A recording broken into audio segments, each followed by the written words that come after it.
자, 오늘 해볼 술은요, 막걸리인데요. 먼저 목차에 대해 설명드릴게요.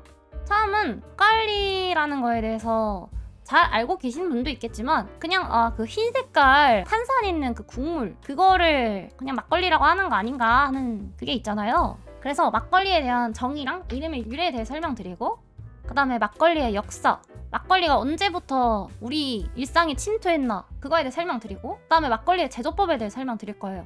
이게 옛날 전통 방식이랑 요즘에 하는 공장에서 만드는 방식이랑 좀 다르거든요. 그래서 그거에 대해서도 설명을 드리고, 그리고 제일 중요한 막걸리의 맛을 결정하는 요인이랑 보편적으로 막걸리는 어떤 맛이다 하는 거에 대해서 설명드릴게요. 그리고 마지막으로 막걸리는 탁주의 일종이거든요. 미리 말씀을 드리자면. 그래서 탁주가 어떤 건지, 그리고 생막걸리랑 살균 막걸리는 어떻게 다른지, 그리고 마지막에 여담으로 이제 막걸리가 조금 맛있긴 한데 잘 안 먹게 되는 이유가, 저는 개인적으로 숙취가 좀 심해서 잘 안 먹거든요.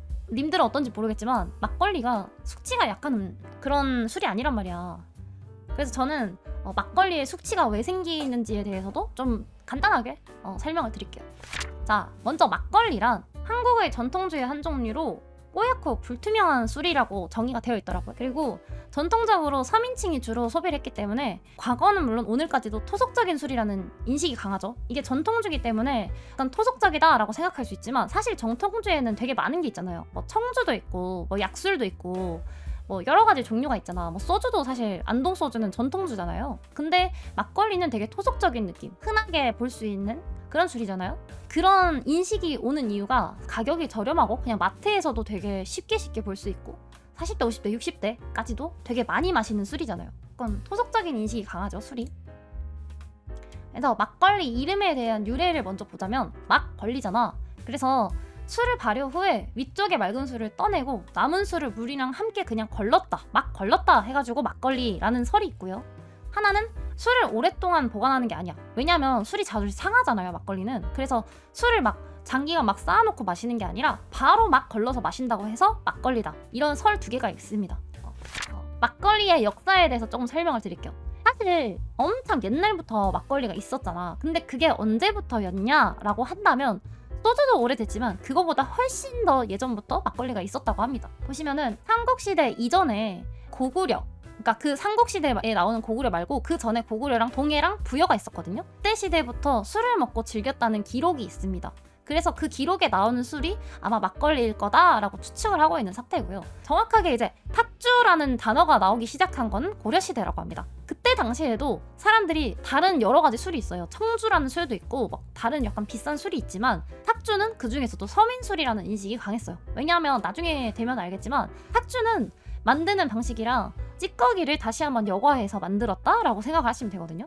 저렴한 술이라는 인식이 강하고요.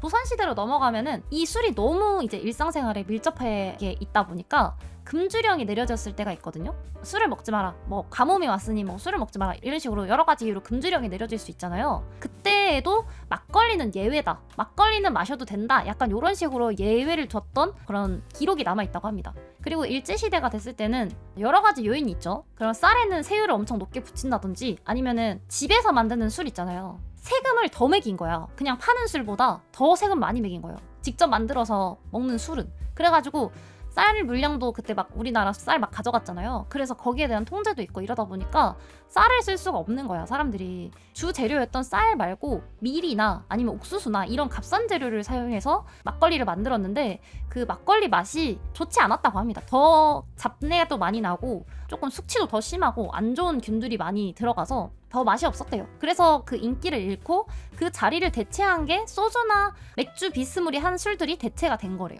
그래서 이제 1960년대에서 70년대는 쌀이 없잖아요. 그러니까 쌀로 술 만들지 마라, 이렇게 해서 밀가루나 보리가루로 밀막걸리나 보리막걸리를 만들었다고 합니다. 근데 이제 점점점 규제가 없어지잖아. 이제 쌀로 술 만들 수 있다 보니까 그 뒤부터는 이제 쌀 함량이 높아져서 지금은 거의 대부분 100% 쌀로 만들고 있다고 합니다. 막걸리 제조법에 대해서 설명을 드리면, 고려시대 막걸리 대 요즘 막걸리, 이런 식으로 구분을 할 수 있을 것 같아요. 옛날에 전통 방식으로는 막걸리를 어떻게 만들었냐부터 설명을 드릴게요. 왜냐하면 지금 제가 설명할 내용은 다 전통 방식을 먼저 설명드릴 거거든요. 이 개념이랑 요즘 막걸리를 이런 방식대로 만들면 단가도 엄청 올라갈 뿐더러 맛이 일정치가 않게 돼요. 왠지는 질을 보시면 압니다. 보시면은 이제 술을 만들려고 하면 효모랑 당분이랑 물이 있어야 됩니다. 이거는 모든 술이 동일합니다. 그래서 막걸리로 봤을 때는 효모가 누룩인 거고 당분이 쌀인 거고 물이 그냥 물입니다. 그래서 이런 식으로 세 개가 다 들어가야지 막걸리가 될 수 있는 거거든요. 효모에 대해서 설명을 드리면은 효모는 당분을 먹고 증식을 하잖아요. 그러니까 이 당분이 있어야지 알코올이나 이산화탄소를 배출해서 술이 되는 거잖아요. 근데 이 당분을 막걸리는 쌀에서 가져오잖아요. 쌀은 전분이 70% 이상이란 말이야. 근데 이게 그 와인이랑 비교를 했을 때는 와인은 포도잖아요. 포도당이잖아. 분자의 크기가 되게 작단 말이야. 그래서 효모는 당을 먹어야 돼. 근데 전분은 그거보다 더 큰 덩어리이기 때문에 그걸 바로 먹을 수가 없어요. 효모가 그걸 먹고 바로 분해를 할 수가 없단 말이야. 그래서 전분을 포도당으로 전환시키는 역할을 먼저 해야 돼요. 그게 누가 하느냐? 효소라는 것이 합니다. 효소? 효소? 소화효소? 약간 이렇게 생각할 수 있잖아. 효소는 소화효소의 개념으로 보면 되게 이해가 쉽거든요. 그러니까 님들이 밥을 먹잖아요. 밥을 먹을 때도 쌀을 우리가 생쌀을 이렇게 먹지 않잖아요. 쌀을 익히고 밥을 만들잖아요. 그럼 그런 상태에서 쌀이 부드러워진 상태에서 우리가 이빨로 씹잖아. 그래서 쌀을 더 잘게 쪼개잖아요. 그런 다음에 입 안에 있는 그 아밀라제가 첨가되면서 침에 있는 소화효소인 아밀라제로 그게 분해가 되는 거잖아요. 그러니까 그 아밀라제가 효소인 거예요. 효소. 술을 만들 때도 효소가 있어야지 컸던 전분이 포도당이 되는 겁니다. 그래서 포도당을 만드는 데에도 효소가 필요합니다. 누룩이라는 게 효모의 역할도 하지만 효모와 효소가 같이 들어있어요. 막걸리는 누룩이랑 쌀 그리고 물 이렇게가 들어가면은 막걸리가 만들어지는 겁니다. 그리고 이제 물은 쌀을 익혀서 만들 때는 물이 필요하잖아요. 그래서 쌀 자체에 물을 많이 머금게 하고 또 따로 물을 첨가해서 미네랄이 들어가서 발효를 돕는다고 합니다. 쌀을 익혀서 잘게 부순 뒤에 효소를 첨가하잖아요.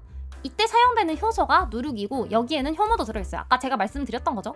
효모는 만들어진 포도당을 먹고 알코올을 만들어내요. 이게 이제 우리가 아는 막걸리가 돼가는 발효 과정입니다. 단백질 함량이나 젖산 수치나 효모의 종류 같은 거를 이제 바꿔서 막걸리도 종류마다 맛이 다 다르잖아요. 이거를 조절하는 거는 이 기본 원리, 이 골자를 가지고 내가 물의 양을 조절한다든지 이런 식으로 다른 거를 조절해서 막걸리를 다양하게 만들어내는 겁니다. 다음은 발효가 끝난 뒤의 얘기인데요. 효모가 작용을 해서 알코올이 만들어졌어. 근데 님들 생각해보세요. 이게 쌀이, 그러니까 밥알이 발효가 된다고 해서 다 없어집니까? 안 없어지잖아요. 그 덩어리가 그대로 있잖아요. 술이 이렇게 물이랑 같이 섞여서 위로 올라오는 겁니다. 그러면은 걸러낸 맑은 술이 청주라고 하는 술이고요. 이제 어떻게 되냐면 이 옆에 있는 이 그림 있잖아요. 보이세요? 이게 용수라고 하는 거거든요. 그래서 이 깔때기를 막걸리 통에다 꼽는 거야. 꼽아서 그 안에는 맑은 물만 있고 밑에는 이제 덩어리가 있는 이런 형태로 이거를 사용해서 거르는 겁니다. 그래서 이 맑게 걸러낸 술이 청주이고 그 탁한 부분이 막걸리잖아요. 꾸덕꾸덕할 거 아니야. 거기에 이제 물을 타서 한번 이렇게 쭉 걸러내면은 그게 이제 막걸리라고 합니다. 그러니까 지금 제가 말씀을 드리자면 이거 전체가 탁주를 만드는 과정이었던 거야. 청주랑 막걸리를 다 포함한 거를 탁주라고 합니다. 동동주도 포함해서 다 탁주인 거야. 현대 양조 방식이 있잖아요. 보시면은 내가 아까까지 설명한 게 다 전통 양조 방식이라고 했잖아요. 근데 요즘에 이제 공장에서 저런 방식으로 만들면 단가가 맞겠습니까? 한 병당 막 1,000원, 2,000원 하는 것도 있는데 그거 단가가 맞겠어요? 당연히 안 맞지. 손이 얼마나 많이 갑니까? 그래서 이제 더 쉽게 만드는 방법이 이렇게 나오는 거예요. 쌀이랑 물은 동일하죠. 근데 여기에 누룩을 넣는 대신에 발효제라는 걸 따로 넣습니다. 그래서 이거를 잘 배합해가지고 도수 16도의 술을 만드는 거예요. 그 액기스인 거죠. 어떻게 보면 막걸리의 액기스, 원주를 만들어요. 이 원주를 물을 타서 막걸리를 만들고 제가 아까 말씀드렸잖아요. 그 원주를 또 막 필터 과정을 거쳐요. 그러면 이게 약주랑 아니면 청주가 되는 겁니다. 그리고 약주나 청주를 이제 증류하면 증류주인 소주가 되는 거고요. 무슨 말인지 이해됐죠? 막걸리의 맛에 대해서 이제 마저 설명을 드릴게요.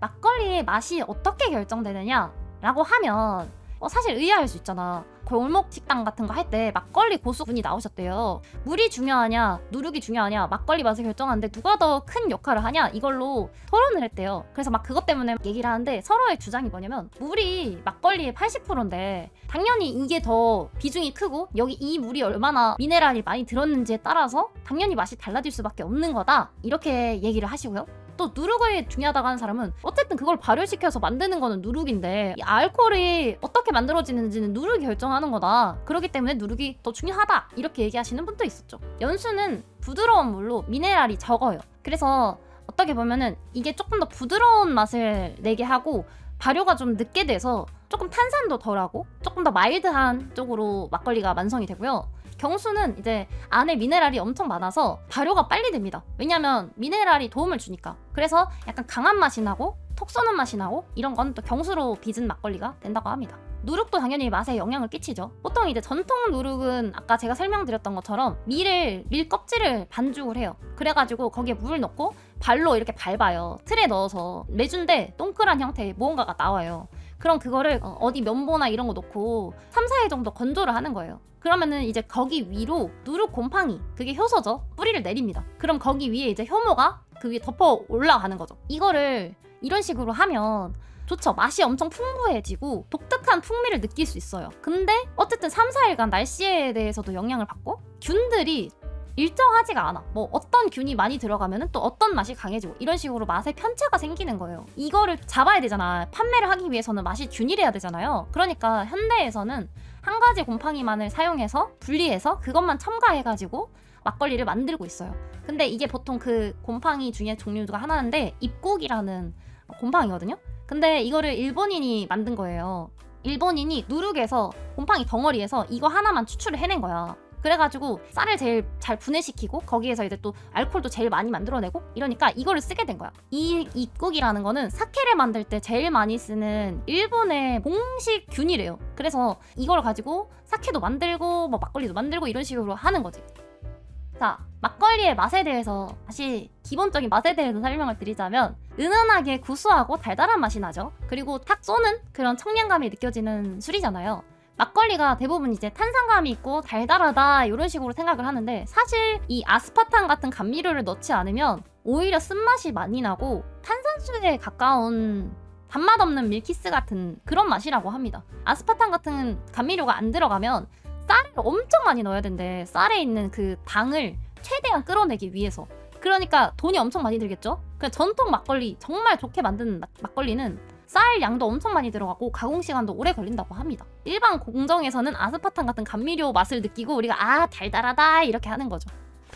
자, 탁주의 분류에 대해서 먼저 설명을 드리자면 탁주의 기준이랑 생막걸리와 살균 막걸리에 대해서 설명을 드릴게요. 보시면은 탁주랑 막걸리랑 동동주랑 이렇게 딱 따로 있잖아요. 사람들이 나는 탁주 먹을 거야, 나는 막걸리 먹을 거야, 난 동동주 먹을 거야 이렇게 다 말을 따로 하잖아. 크게 말씀을 드리면 탁주 안에 막걸리가 있어요. 그래서 탁주는 그냥 빛깔이 탁하고 흐린 술을 총칭하는 말입니다. 어느 정도로 탁해야 된다 뭐 이런 식으로 말을 할 수가 없는 거야. 범위가 엄청 넓어서 탁주 안에 막걸리가 있다고 생각하시면 되고 그 곡류를 이용해서 누룩과 물을 섞어 발효시킨 술 이런 식으로만 정의가 되어 있는 거야.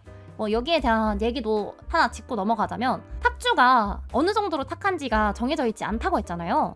그래서 이거를 탁주로 만약에 분류를 하면 평가하시는 분들마다 기준이 다 모호한 거야. 내가 그냥 육안으로 봤을 때 이거 좀 탁한 것 같은데 탁주로 들어가. 아니면 다른 사람이 봤는데 이거는 좀 탁주라고 하기에는 너무 좀 맑은데 너 탁주 아니야. 이런 식으로 분류를 한다는 거야. 그래서 어떤 거는 탁주가 되고 어떤 거는 청주가 되고 이런 식으로 정확하게 기준이 없으니까 사람들이 그런 식으로 해버리는데 이게 무슨 문제가 되냐면 탁주는 세금이 엄청 싸요. 다른 술에 비해서 훨씬 쌉니다. 내가 탁주를 만들려고 양조장을 지었어. 근데 그 기준에 미달이 돼가지고 뭐 청주나 다른 술이 됐다. 그러면은 세율이 거의 한 몇 배가 올라가는 거예요. 그 기준이 너무 애매해서 그것도 문제가 되고 있다고 합니다. 그리고 막걸리에 대해서 얘기를 하자면 탁주를 만드는 과정에서 걸러내고 남은 침전물, 아까 말했잖아요. 남아있는 그 침전물을 체에 걸러내서 물에 섞어가지고 걸러낸 게 막걸리인 거예요. 그리고 또 이제 동동주는 위에 걸러진 맑은 청주가 있잖아요. 거기에서 탄산가스가 생기고 그것 때문에 밥알이 이렇게 떠오르는데 그게 이제 식혜같이 동동 떠오르는 그걸 보고 동동주라고 합니다. 이 밑에 표로 정리된 걸 보시면은 탁주는 단맛이랑 신맛이 혼합되어 있고 15도 내외입니다. 그러니까 막걸리의 아주 진한 버전이라고 생각하면 되죠. 탁한 색을 띠고 있고요. 막걸리는 거의 동일하지만 물을 탔기 때문에 당연히 도수가 내려가죠. 동동주는 이제 위에 있는 청주에 관련된 내용이니까 맑고 7도에서 10도 내외입니다. 그리고 아무래도 단맛이 좀 강하겠죠. 자, 이제 생막걸리랑 살균 막걸리에 대해서 설명을 드릴게요. 막걸리 통에 보면은 막 생막걸리, 막 살아있는 막걸리 막 이러면서 그렇게 적혀 있잖아요. 그게 뭐냐? 안에 뭐가 살아있는 거냐면 효모가 살아있다는 거예요. 그 안에 있는 효모가 계속 살아있으니까 병 안에서 내가 먹을 때까지 계속 발효가 진행되고 있던 상태였던 거야. 그리고 시간이 경과하면서 효모가 발효를 계속하니까 맛이 변하는 거지. 그 시간이 경과함에 따라서 신맛은 늘어나고 단맛은 줄어들고 알코올 도수랑 쓴맛도 올라갑니다. 발효가 계속 진행이 되니까 강하게 탄산이 남아있고요. 유통기한은 보통 10일에서 30일이라고 하는데 최대한 빨리 드시는 거를 권장합니다. 이거는 무조건 냉장 보관도 해야 되고 냉장으로 유통이 됩니다. 살균 막걸리는 이제 이 생 막걸리가 나가기 전에 살균 과정을 거쳐요. 막 뜨거운 온도에서 살균 과정을 거치는데 이렇게 하면은 효모가 다 죽겠죠. 발효가 더 이상 일어나지 않고 실온 유통이 가능해지는 겁니다. 인공적으로 이산화탄소를 여기에 넣어서 그러면 살균 막걸리는 발효가 다 일어나지 않으니까 탄산이 없겠네 라고 생각할 수 있지만 임의적으로 이산화탄소를 주입하기 때문에 탄산 맛이 약하지만 있습니다. 이거는 이제 더 이상 발효가 일어나지 않으니까 더 이상 이산화탄소가 만들어지지 않잖아. 그래서 이제 완전 밀봉 상태로 포장이 되고요. 색이 좀 진한데 이거는 갈변 현상이 일어나서 그렇다고 합니다.